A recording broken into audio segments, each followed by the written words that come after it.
1, 2, 3. Wow.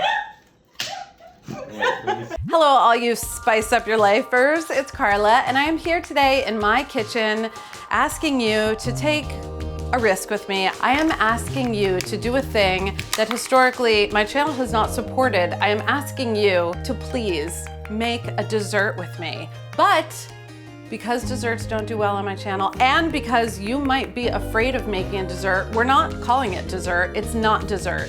What we are making today is sweet and it's salty. It's crunchy and it is spicy.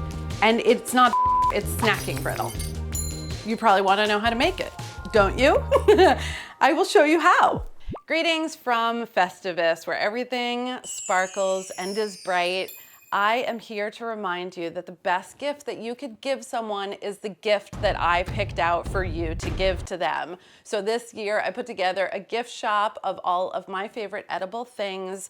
I organized it by sweet, spicy, sour, bitter, smoky. So you will find a gift to represent all of those different flavors in my shop. The link is in the description. You can buy one individual thing. You can buy all of the things. You can send them to the people you love, or you can give them to the people that you are simply obligated to give a gift to this year. But these are delicious things that whoever receives them is going to use, touch, and love every day.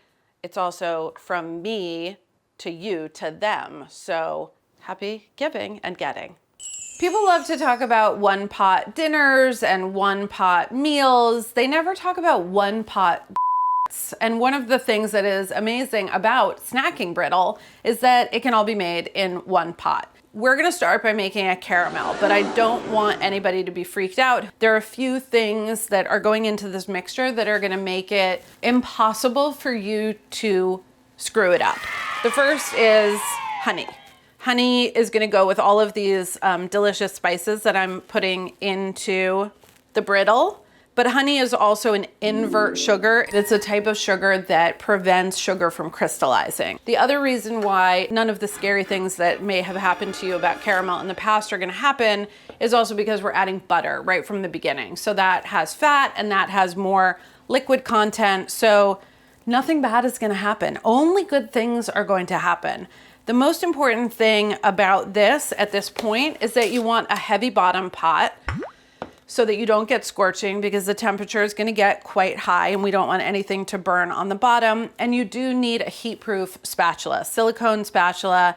In a pinch, a wooden spoon would work. You just can't put like ordinary plastic in there because it would turn into lava. So I have unsalted butter and some water just to make this liquid right from the get-go.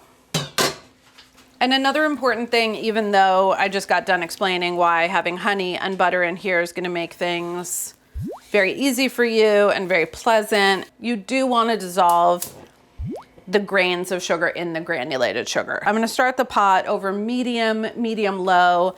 I may raise that once the sugar is dissolved, but at the beginning you just want to get in there, and it's totally fine to stir. This is another thing that freaks people out when they read certain kinds of caramel recipes, that you can stir. You can't stir. You're supposed to start by stirring and then never stir again. You stir at the beginning, you stir at the end, but definitely don't stir in the middle. It doesn't really matter in this case. You can stir, just stir as much as you want, and especially stir at the beginning. Now that I know the sugar is dissolved, and I can tell not only by looking at it, but I can feel whether it's still grainy as you drag the spatula back and forth on the bottom of the pan, I'm going to add 2 of the spices, the sweet spices, cinnamon and star anise, which are going to infuse, and it's totally fine. These are in big pieces. You're not gonna end up eating a whole stick of cinnamon, but it will infuse into the brittle while it cooks. So now that I'm bubbling along, I'm gonna come back to medium heat and cook this, stirring every once in a while until the temperature hits 300 degrees. Oh, oop. Okay, we've arrived. Okay. So even before taking the temperature, you can tell that things are changing. It's darker. The bubbles are smaller, they're moving more slowly. So at this point, I'm gonna add the salt, the black pepper, the Aleppo pepper, and my baking soda. And as soon as those go in, this whole mixture is gonna bubble up very energetically. It looks aerated. It looks really light tan now. The color completely changed, the texture changed. It got quiet, it got like marshmallowy. This is all the action of the baking soda, which is now aerating this caramel. So I'm gonna go ahead at this point and add all of my nuts and seeds. Ooh la la. Wow, okay, we're going over. We're going over. We're over, we're in, we're back in. This is molten, this is lava. And once the nuts are in, it is your job to stir swiftly, but carefully. Don't splash anything up on your wrist until all of the nuts are coated, which they are now. You could let the brittle cool like this, but if you did, you would have a very thick brittle. So I'm not gonna do that. I'm putting a piece of parchment down, and because this is still so incredibly hot, like just touching that is too hot. It's too hot to touch. I'm gonna take my kitchen towel and put that over, and that's sort of acting as insulation. So I'm just using my hands to press everything down to spread it out. And I'm gonna switch to a rolling pin. If you don't have a rolling pin, you can just use your hands for this part. You could also use a wine bottle. And I'm just rolling, I'm pushing to the edges. I mean, brittles are, you know, notoriously rustic, and it's gonna get broken into shards, but this will just help me get it kind of even. We're looking for things to be about as thick as a peanut, which is my like biggest nut that I have in here. I got a little escapee over there, and I got a little escapee over here. I don't take care. It's gonna be fine. This is incredibly hot still. While the brittle is still nice and warm, I'm gonna peel back the parchment and make sure to season with flaky salt while it's still tacky, and the salt will stick. Remember, this is a grown-up, salty, spicy, snacking brittle, so it's okay to be generous with the salt. While I ponder my own shortcomings as a person who has brittle going up the side of her pan, we're gonna let the brittle cool all the way, and I'm just gonna have a little talking to with myself and think about the ways that I could be better next time, and let the brittle cool down, and then we can break it up. Damn it, Carla, damn it, damn it, damn it. All right, so this didn't sit for very long at all, 20-ish minutes, and it is totally hard, totally brittle, and ready to be broken. This is what it looks like in one giant sheet, and this is what it looks like in Where Cooking Begins.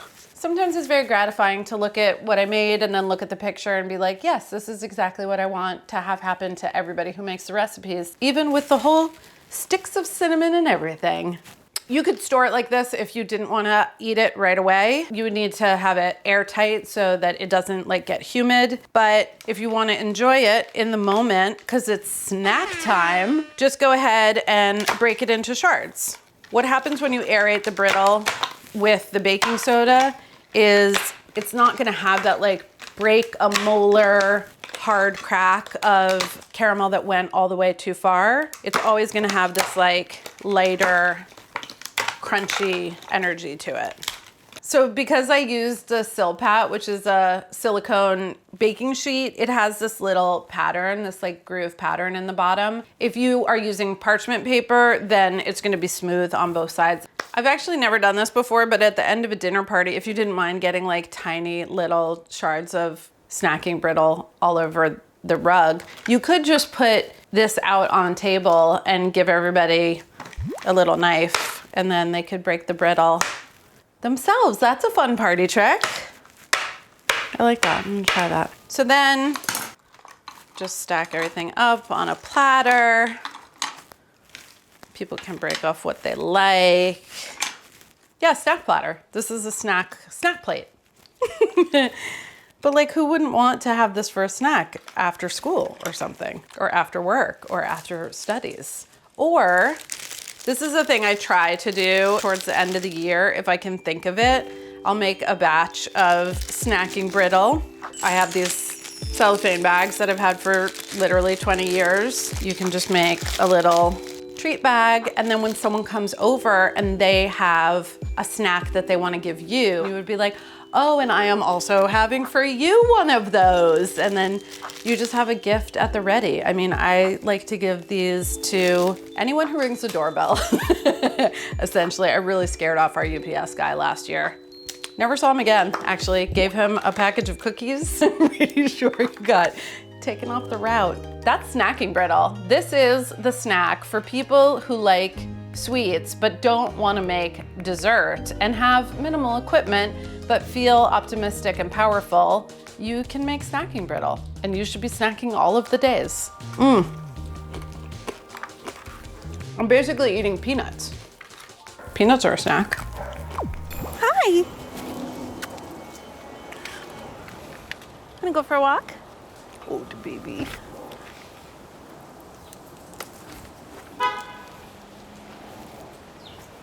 Okay, say bye. Bye, YouTube. Bye, YouTube.